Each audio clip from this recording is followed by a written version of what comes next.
Chief engineer कोण आहे? Who is that person chief engineer? Awate साहेब आहे का? आवटे साहेबांना बोललो मी, तेही म्हणाले मला बघतो करतो वाटे बघतो करतो. 48 तासाच्या वरती जर काही गोष्ट झाली तर 100% ऍक्शन. हां बरं, this is up to you question that की तुम्हाला असं वाटतं की त्या माणसाने लाच मारणं हा गुन्हा आहे आणि त्याने चुकीचं केलंय आणि आपला जो मतलब विभाग आहे तो बदनाम झाला असं वाटतं का तुम्हाला? तुम्हाला राग येतो का पाटील साहेब? तुम्हाला राग येतो का सुरवणे साहेब? तुमचा पोरगा जर चोरी करताना पकडला गेला तर तुमची बदनामी नाही होणार का फोटोच्या आपला? त्याच्यावर ऍक्शन घेतो जरा. त्याच्यावर 2 प्रकारचे ऍक्शन, एक जे आहे ती फौजदारी स्वरूपाची ते घेतील आणि दुसरं प्रशासकीय स्वरूपाची ऍक्शन आहे. आतापर्यंत काय करतोय? सस्पेंड केलं का? प्रशासकीय स्वरूपाची ऍक्शन असेल तरी तुम्ही सांगितलं 1 मिनिटात झालं असं होत नाही पाटील साहेब. Suspension if he has been arrested and in the custody 48 hours automatically he suspended order should be issued by the senior authority. No sir, ती ऑर्डर होईल ना. अजून झाली नाही का? असं कसं का मान करतात? म्हणजे तुम्हाला 9चा माणूस 13 आणि आज मी 15 बोलतोय तुम्हाला, म्हणजे after 6 days he is not suspended by this competitive authority. आपल्याला हा जो काय आहे ना प्रत्येक विभागाचं वेगळं आहे. पोलिसांचं काम पोलिसांचा प्रश्न तुम्हाला नाही विचारत मी तुम्हाला तुमचा डिपार्टमेंटचा प्रश्न विचारतो. No sir, you don't say about now this police. I will ask in the court what police has been done wrong or right what may be. पण मी तुमच्यासाठी विचारतो की तुम्ही 6 दिवसानंतर काय ऍक्शन घेतली?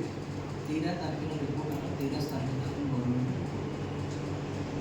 तारखेला शिवराम पाटील आमच्या जळगाव शहरातील जी काही कामं जळगाव सार्वजनिक बांधकाम विभागाने केली आणि ठेकेदारांकडनं यांचा जो शाखा अभियंता योगेश आयरे यांनी लाच घेण्याचा प्रयत्न केला. त्यांची 15 लाख रुपये ठरले आणि 5 लाख देताना तो पकडला गेला, जेलमध्ये गेला 9 तारखेला. आता याबाबत मी एक जबाबदार नागरिक म्हणून आता प्रशांत सोनवणे आणि आर डी पाटील ज्यांच्या अंडरमध्ये योगेश आयरे काम करतो त्यांना प्रश्न केले.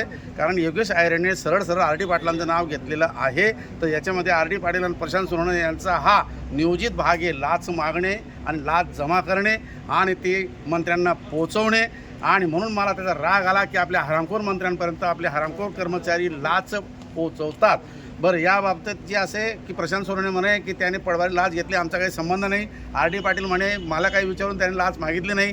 जर विचारून लाच मागितली असती तर तो भाग वेगळा असता असं त्यांनी मला सांगितलं. त्याच्यानंतर या जळगाव या विभागाच्या अंतर्गत कर्मचाऱ्याच्या मुलाला इथं या स्पेशल रिपेअर फंडातून कामं दिली गेली आणि ती कामं झाली नाही. मी हा प्रश्न त्या प्रशांत सोनवणेंना विचारला की कर्मचाऱ्याच्या मुलाला वर्क ऑर्डर देणं, काम देणं हे चूक की बरोबर? त्यांनी मान्य केलं. कर्मचाऱ्याचा मुलगा हा जळगाव जिल्ह्यात असं काम करू शकत नाही अशी तक्रार मी त्यांना नोव्हेंबरमध्ये, डिसेंबरमध्ये आणि आत्ता पण केलेली आहे या एप्रिलमध्ये. पण या आर डी पाटलांनी कोणतीही ॲक्शन घेतलेली नाही. याचा अर्थ या भ्रष्टाचारामध्ये खालून वरपर्यंत सगळे सार्वजनिक बांधकामाचे अभियंते जबाबदार आहेत आणि भागीदार आहेत.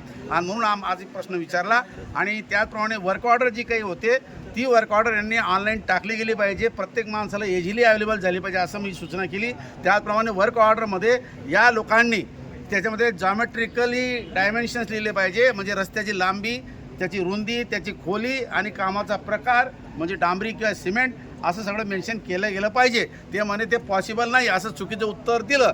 ते हा लपवाचा प्रकार आहे म्हणून आम्ही असं बरेचसे आक्षेप घेतले. आता सोनवणे साहेब बोलले की मी तुम्हाला 4 दिवसानंतर या सगळ्या प्रश्नांची उत्तरं देतो. त्याचप्रमाणे की ज्या माणसानं स्पेशल रिपेअर फंडातून काम केलं आहे, कोणी जयंतलाल परदेशीच्या मुलानं हर्षलनं, तर त्या माणसावर GSTची एक तक्रार झालेली आहे आणि माल खरेदी न करताना बोगस GSTच्या पावत्या बनवून सादर झालेल्या आहेत. त्याची प्रत मी यांना सोनवणेंना दिली आणि सोनवणेंना वाटलं की हा ऑब्जेक्शनेबल प्रश्न आहे असं त्यांनी मला म्हटलं आणि हीच प्रत मी आर डी पाटलांना पण दिलेली होती. पण आर डी पाटील काहीच काम करत नाही.